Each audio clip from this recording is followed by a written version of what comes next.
Thank you very much, Jim. It's good to see you. I've known Jim Nussle. We came in together 16 years ago, and it's good to see you.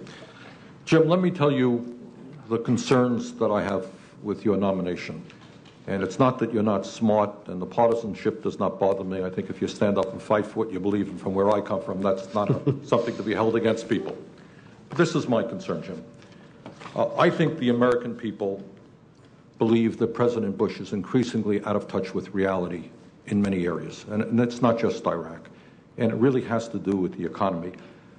Today we have heard from Senator Gregg and others that the economy is really robust, is a word they use here in Washington.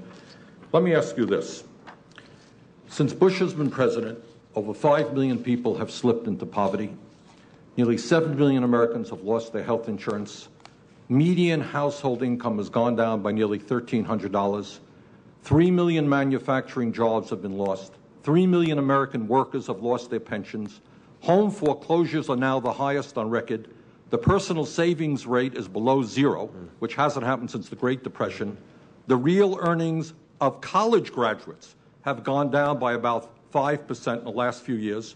Entry-level wages for male and female high school graduates have fallen by over 3%. Wages and salaries are now at their lowest share of GDP since 1929. Now, I will concede that President Bush has done a wonderful job for the wealthiest people in this country and for the CEOs of large corporations. If you receive this position, very important position as head of OMB, are you prepared to go into the office and say, Mr. President, you have got to represent more than the wealthiest 1%, that the middle class is shrinking and poverty is increasing, and Mr. President, we need policies to address the concerns of ordinary Americans? Senator, as I said to the chairman, I'm not satisfied, even though there are statistics to show that there's growth. You pointed out a number that show that we're lacking, and that there are people that are still not able to succeed in our country. There are many reasons for that. I'm not sure it can be pointed at either one person or one policy, but I would concur with you that our work is not done yet. As you indicated, some call it partisanship. I call it being passionate when you believe in something, and I have not shrunk from that in talking either with my colleagues, but I would not shrink from that in speaking with the President either. Jim, the President has insisted that at a time when we have the highest rate of childhood poverty, an issue that we don't talk enough about, but as you may know, over 18% of the children in this country live in poverty, the highest rate by far of any country on earth. The President believes that we should completely repeal the inheritance tax in a way that applies only to the wealthiest 0.2%. If we repealed the inheritance tax, the Walton family, which owns Wal-Mart, one of the wealthiest families in America, would receive over $32 billion in tax breaks.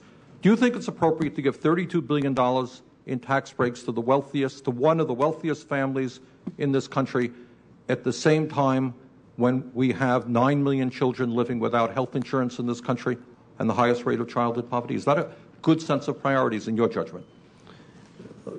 First of all, Senator, any witness, any nominee on the part of an administration will most likely represent that administration. I concede that. That would be true under the Clinton administration or the Bush, no matter who the administration is. The people that they nominate need to work with them. We serve at the pleasure. Jim, you know my question. I know your question, and I respect it because I know you, and I know $32 billion in tax breaks for one family, and the President cuts back on programs for our children. Does that make sense to you? But I also know, Senator, that if you increase the taxes on that one family, you would not solve the problem either. There's a lot of work to be done within our tax code. We just had a conversation about how our tax code is not performing. It's not doing the job. You think we should repeal the inheritance tax so that one family gains $32 billion? Well, not for that purpose, no, sir, Senator, but I did vote on that behalf, on that issue in the House. So I've already voted on that, and my vote was yes. I will report to you as I know you know. I know. You know I know. I know. Jim, this country has by far the most unequal distribution of income and wealth. Senator Gregg was talking about how the wealthy are paying all of the taxes. He forgot to tell us that the top 300,000 Americans now earn nearly as much income as the bottom 150 million Americans. 300,000, 150 million. The gap between the rich and the poor is growing wider. These hedge fund guys are making more money than anyone could possibly imagine. Does that growing gap between the rich and the poor in America, which is now by far the highest in the industrialized world, concern you? Oh, yeah, yes, sir, it does. But I would say to my friend that my view is that we should do everything we can to help the people who aren't succeeding, who are poor, succeed. And I don't think that has to be done to the detriment of people who have been successful. Well, I would just say that that's the line we have heard, but in reality what has happened in the last 6 years is that spread has become much wider. We've given tax breaks to billionaires and cutback programs for the middle class and working families. I think, Mr. Chairman, my time has expired.